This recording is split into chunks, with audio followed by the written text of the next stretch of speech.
Morning friends, I am Alka Batra from Tvaksha academy. Welcome to our YouTube channel. आज हम करने वाले हैं 10th class English literature from the book first flight, chapter number 2, a long walk to freedom by Nelson Mandela.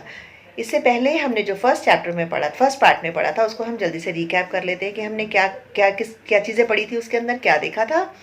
सबसे पहले हमने उनकी swearing in ceremony को देखा था और देखा था कि किस तरह से बहुत सारे फॉरेन डिग्नेटरीज उनकी इस सेरेमनी को अटेंड करने के लिए आए थे और किस तरह से जो नेल्सन मंडेला थे उन्होंने उनको थैंक्स कहा and he was very happy that they all had joined this ceremony after such a long time and this was one of the rarest privileges for him, being the host of so many countries. Then he said that in the end of the speech, he also said that he was very happy to see the sky show, which showed the military authority or the military alignment with the country's government. And then after that, he also saw that two national anthems national anthem गाए गए थे। एक जो था, पहला जो national anthem था, वो शो करता था वाइट सुप्रीमेसी को, यानी कि गोरे लोगों को, और जो दूसरा नेशनल एंथम गाया गया था, इट वाज फॉर ऑल।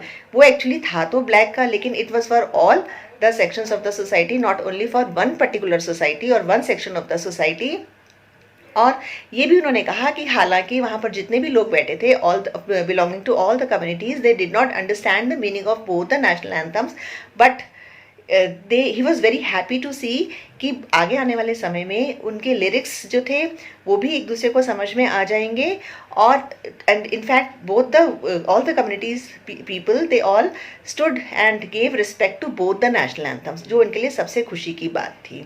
तो हम आगे चलते हैं। इसके बाद आज हम पढ़ने वाले हैं इस सेक्शन में कि किस तरह से जो एक उन्होंने फाइट की थी कंट्री के लिए, कंट्री की फ्रीडम के लिए, कंट्री की लिबरेशन के लिए, पीसफुल कंट्री बनाने के लिए, उसके लिए उन्होंने जो फाइट की, तो how he turn into this fighter from a common person. तो वो ये कहते हैं कि जब वो छोटे थे तो ही was not born with this hunger of freedom. तो वो अपना एक किस्सा बताते हैं कि एक इंसान जो भी होता है, जो भी एक कम्युनिटी में रहता है, तो उसकी दो ऑब्लिगेशंस होती हैं, one for the family, one for his parents, wife, children, and the other obligation is towards the nation, the country, the countryman and the community. तो एक कोई भी एक सोसाइटी जहाँ पर फ्रीडम है, जहाँ पर लिबरेशन है, जहाँ पर सबको इक्वालिटी दी जाती है, जस्टिस दिया जाता है, तो वहाँ पर तो ये दोनों ऑब्लिगेशंस जितना इंसान कर सकता है अपनी तरफ से, अपनी एबिलिटीज़ के हिसाब से, अपने पोटेंशियल के हिसाब से उसको फुलफिल करता है, अकम्प्लिश करता है। But he says that the country, the place where I was born and the colour to which I belong, it was very difficult for me to fulfil both the obligations, because वहाँ पर ऐसा होता था कि अगर कोई व्यक्ति अपनी दूसरी ऑब्लिगेशन को भी पूरा करता था, along with the obligation toward his family और his duties towards his family, तो उस व्यक्ति को, कोई ह्यूमैनिटी से रहना चाहता था, तो उस इंसान को, उस व्यक्ति को पनिश किया जाता था। और ये पनिशमेंट कौन देता था? British administration, Britishers, the British system. और वो कहते थे कि अगर आप कर रहे हैं, अगर आप कंट्री की फ्रीडम के बारे में, उसके बारे में सोचना आपका काम नहीं है। अगर आप सोचते हो, अगर आप कुछ करना चाहते हो, तो you have to be away from your family. So that is what. उनको पनिश किया जाता था, उनको आइसोलेट कर दिया जाता था, उनसे स्लेवरी भी कराई जाती थी। So this is what he did not like at all. तो वो अपने बचपन से कहानी शुरू करते हैं कि जब वो छोटे थे, जब वो पैदा हुए थे, उसके बाद जब वो चाइल्डहुड में थे, तो उनके लिए फ्रीडम का मतलब कुछ और था। लेकिन जैसे जैसे वो ग्रो हुए, तो अब उनकी जो फ्रीडम थी, उसका मीनिंग ही, उसका जो मायना था, जो उसका अर्थ था, वो बिल्कुल बदल चुका था। वो कैसे कि जब वो छोटे थे तो उनके लिए फ्रीडम का मायना छोटे दायरे तक था। जैसे कि एक जिस फैमिली से या जिस ट्राइब से या जिस कम्युनिटी से वो बिलोंग करते थे, तो उनके द्वारा बनाए गए कानून, उनके द्वारा बनाए गए लॉज को फॉलो करना, that was his freedom. And he used to be a law abiding person. तो वो अपने फैमिली के द्वारा बनाए गए लॉज और कम्युनिटी के बनाए गए लॉज को वो अच्छे से फॉलो करते थे। तो उनके लिए सिर्फ फ्रीडम यही थी कि उनके द्वारा कानून को बनाए गए को फॉलो करना, plus like playing in the ground, ठीक है, roasting the mealie and then reading the books, that was freedom for him. That is what he use to do, वो उनको आसानी से करने भी दिया जाता था. Going for a bath in the river was a freedom to him because he was given freedom to do all these things. But जैसे वो बड़े हुए, जब वो अपनी एडल्टहुड में आए, तो उसके बाद बुक्स को पढ़ना, अपनी पसंद के बुक्स को पढ़ना रात को, और कहीं पे भी अपना बाहर जाकर रात में चले जाना, the freedom to go out at night, और वो जहाँ जाना चाहते थे वहाँ उनको जाने दिया जाना, that was the freedom. So freedom के मायने जो थे, अब चाइल्डहुड से जब वो एडोलेसेंस में आए या जब वो एडल्टहुड की तरफ जा रहे थे, तब उसका दायरा बढ़ गया. अब वो जाने की तैयारी कर रहे थे जोहानिसबर्ग, और जब वो जोहानिसबर्ग गए, मे बी शायद अपनी नौकरी के लिए, जॉब के लिए, तो वहाँ पर जब उन्होंने जाकर देखा कि वहाँ पर तो उनकी किसी बात को सुना ही नहीं जाता, माना ही नहीं जाता, शेयर ही नहीं किया जाता, उनके किसी डिसीजंस को नहीं इंक्लूड किया जाता, तो ही वॉज रियली डिसअपॉइंटेड. उनको बहुत ज़्यादा डिसअपॉइंटमेंट हुई. उनको लगा कि ये इस तरह का बिहेवियर तो बहुत ही अजीब तरह का बिहेवियर है. तब उन्हें समझ ही नहीं आया था कि ये उनके साथ हो क्या रहा है. तो first he thought that this taking off the freedom was only limited to him only, कि सिर्फ उन्हीं के साथ ऐसा हो रहा है. लेकिन नहीं, ऐसा नहीं था. जब उन्होंने ये चीज़ अपने सिबलिंग्स, अपने भाई बहनों के साथ भी होते हुए देखा, तो उनको लगा कि ये केवल उनके साथ ही प्रॉब्लम नहीं थी, बट उनके जैसे उनके जो सिबलिंग्स हैं, उनकी कम्युनिटी से जो बिलोंग करते हैं, उनके भाई बहन हैं, उनके साथ भी इसी तरह की प्रॉब्लम्स, उनको बहुत सारी प्रॉब्लम्स फेस करनी पड़ती हैं. लेकिन जब और वो उन्होंने ऑब्जर्व किया कि पूरी अपनी ब्लैक स्किन कम्युनिटी को देखा, उन्होंने ऑब्जर्व किया, जब वो और मैच्योर हो गए, तो उनकी चीज़ें उनके सामने आने लगी. उनको समझ आने लगी कि ये केवल उनको या उनकी फैमिली तक ही उनकी ये जो रिस्ट्रिक्शंस थी वहाँ तक ही लिमिटेड नहीं थी, बल्कि सारी सोसाइटी जो कि उनके जैसी थी, जो कि उनके जैसे लगने वाले लोग थे, उन सबको ये प्रॉब्लम्स को फेस करना पड़ता था. वो पहली बार था जब उनको लगा कि उनको अब एक स्टेप उठाना पड़ेगा, एक बोल्ड स्टेप उठाना पड़ेगा, क्योंकि उनको ये बिल्कुल गवारा ही नहीं था कि एक कंट्री में रहने वाले लोगों के साथ भेदभाव किया जाए, डिफरेंट स्किन्स के लोगों के बीच में डिस्क्रिमिनेट किया जाए, और उनके साथ ऐसे क्रुएलिटी वाला, ऐसे ब्रुटैलिटी वाला बिहेवियर किया जाए, तो वो उनकी बर्दाश्त के बाहर था. तो अब वो क्या हुआ कि उन्होंने ये कोशिश करी कि अब वो ये रिस्पॉन्सिबिलिटी अपने शोल्डर्स पर लेंगे, and he is definitely going to make his country free from all this kinds of restrictions and discrimination. तो ये उन्होंने डिसीजन लिया था, और इस डिसीजन को लेते समय ही उन्होंने एएनसी यानी कि अफ्रीकन नेशनल कांग्रेस को ज्वाइन किया था. ये वही अफ्रीकन नेशनल कांग्रेस पार्टी है जब ये आज से उस समय से कई साल आगे, यानी कि मई 27 1994 में जब इलेक्शंस हुए थे, डेमोक्रेटिक इलेक्शंस हुए थे, जिसमें all party had participated, all people belonging to different communities had participated, and that party had won the elections, and then only he had become the first black president of Africa. तो अपनी बात को आगे बढ़ाते हुए कह रहे हैं कि जब उन्होंने ये अपनाया कि अब वो एक अफ्रीकन कांग्रेस पार्टी को जो है वो फॉलो करेंगे, अडॉप्ट करेंगे, उन्होंने जब कर लिया उसको, और जब अपनी फाइट को आगे बढ़ाया, तो उनको कई सारी प्रॉब्लम्स को सामने फेस करना पड़ा. तभी उन्होंने रियलाइज़ किया कि जैसे जैसे वो प्रॉब्लम्स को फेस कर रहे थे, तो उनकी जो थी हंगर फॉर फ्रीडम, वो धीरे धीरे बढ़ती गई. वो कहीं समाप्त होने वाली नहीं थी अब. तो अब धीरे धीरे इसी हंगर ने उनको क्या बना दिया, उनको एक लॉ अबाइडिंग पर्सन से, लॉ अबाइडिंग अटॉर्नी से एक क्रिमिनल बना दिया. यानी कि जो व्यक्ति उनके बनाए गए लॉज को अब फाइट करने लगा, उनको अपनी वॉइस रेज करने लगा, और ही वॉज ट्रांसफॉर्म. और अब उनको लगा कि जब तक मैं अपनी आवाज़ रेज नहीं करूँगा, अपनी वॉइस रेज नहीं करूँगा, तो कुछ बात बनने वाली नहीं है, क्योंकि फिर हमारी सभी बातों को दबा दिया जाएगा. अगर हम एक नॉर्मल टोन में बात करते रहे, तो हमारी ना तो कोई बात सुनी जाएगी, और ना ही हमारी कोई सुनवाई होने के बाद ना हम कुछ अपनी अचीव कर पाएंगे, ना हम अपनी बेसिक जो राइट्स हैं, जो हमसे डिप्राइव्ड, हम उनसे डिप्राइव्ड हैं, और हम उसकी बिना उसके एब्सेंस में रह रहे हैं, एक ऐसे व्यक्ति की तरह जिसकी कोई से नहीं है इस दुनिया में. तो उसी की तरह हमें जीवन व्यतीत करना पड़ जाएगा. तो that is what he did not want. वो नहीं चाहते थे कि ऐसा हो. And then he transformed into a bold man from a timid person. एक टिमिड और एक डरपोक और एक जो बहुत ज़्यादा सहमे हुए से रहते थे, वहाँ से एक ट्रांसफॉर्मेशन हुई उनकी लाइफ में, and he became a bold personality. बहुत बोल्ड हुए, और उन्होंने अपनी बोल्डनेस को कहीं ख़त्म होने नहीं दिया, और उन्होंने हर समय जब भी उनको लगा, जब भी मौका आया, तो उन्होंने अपनी वॉइस को रेज करके, अपने पॉइंट्स को रेज करके अपनी सोसाइटी को फ्री करने के लिए स्टेप्स उठाए. अब मैंने आपको फर्स्ट सेक्शन में, फर्स्ट पार्ट में ये भी बताया था कि he called himself as a criminal.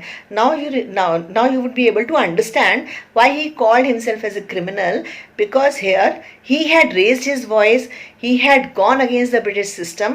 That's why he was put behind the bars. उनको सलाखों के पीछे भेज दिया गया, उनको prison कर दिया गया, and that also for not a less time but a very huge period of 27 years.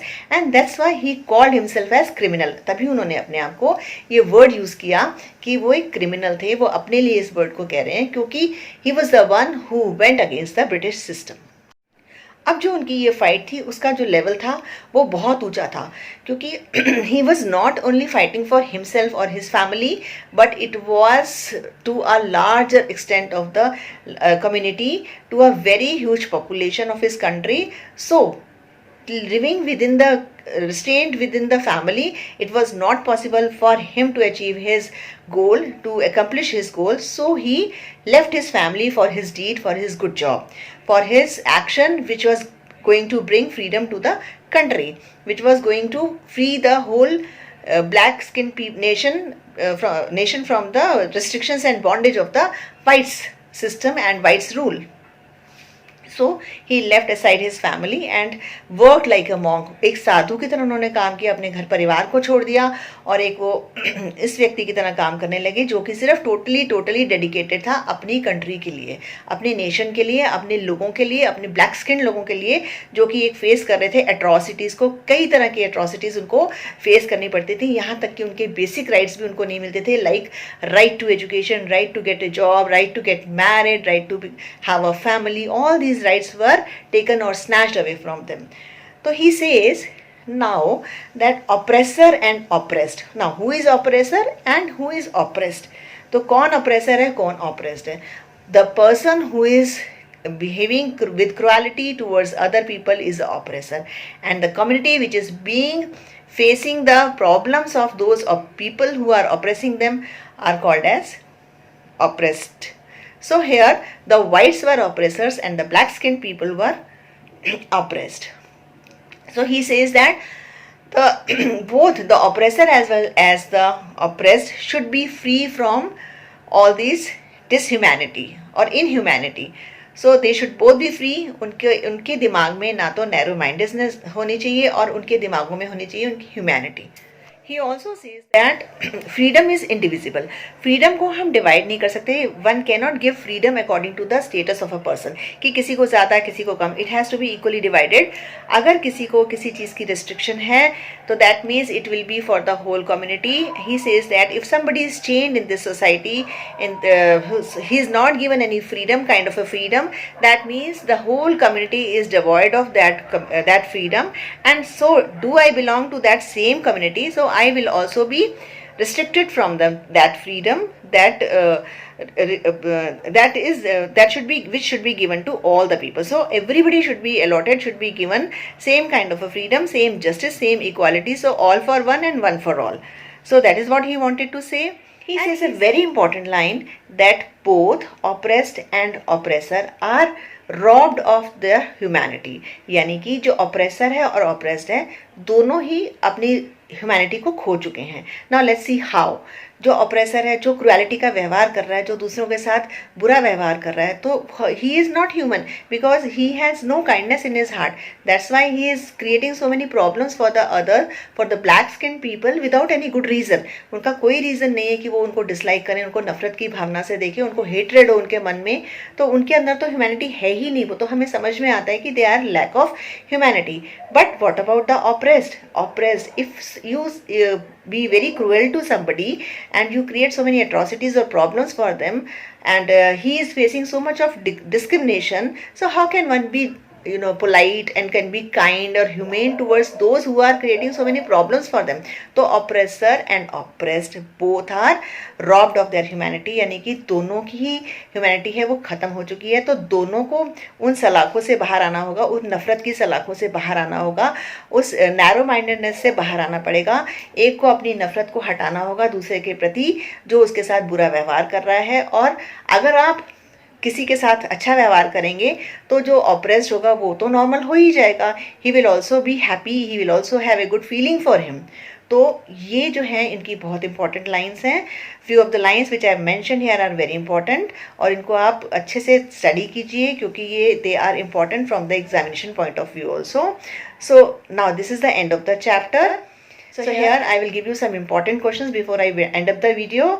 The first question I would like to ask, what are the twin obligations which Nelson Mandela talks about? So you know it very well by now that what are the two obligations which one man has to accomplish towards his in his life. The first one is that obligation towards his family, his parents, his wives, his children, and the other obligation is towards his country, towards his countrymen and his community. And the other question is, the second question is, why was Nelson Mandela not able to accomplish both the obligations? Because he belonged to a black skin community, so whenever he tried to do his both to fulfill or accomplish his both the obligations, he was punished, and he was isolated, and he was even involved in slavery. So that was the kind of environment over there, and that's why he says that a person who belongs to a community like this, where justice is not provided, where equality is not there, when liberation is not there, so such kind of problems they have to face, and they are not able to do whatever they would like to do for their nation, for their country, for the upliftment of the nation. So that answer you have to write in it. And the third question is, why does Nelson Mandela call himself a criminal? He calls himself a criminal because he had raised the voice against the system, British system and British administration, where they were discriminated, where they were not given equality, where they were not given justice. So when he raised his voice so hard that he was put behind the bars, and that is why he was called as the criminal. So this is the end of the video. Catch you soon in the next video. Till then, bye bye.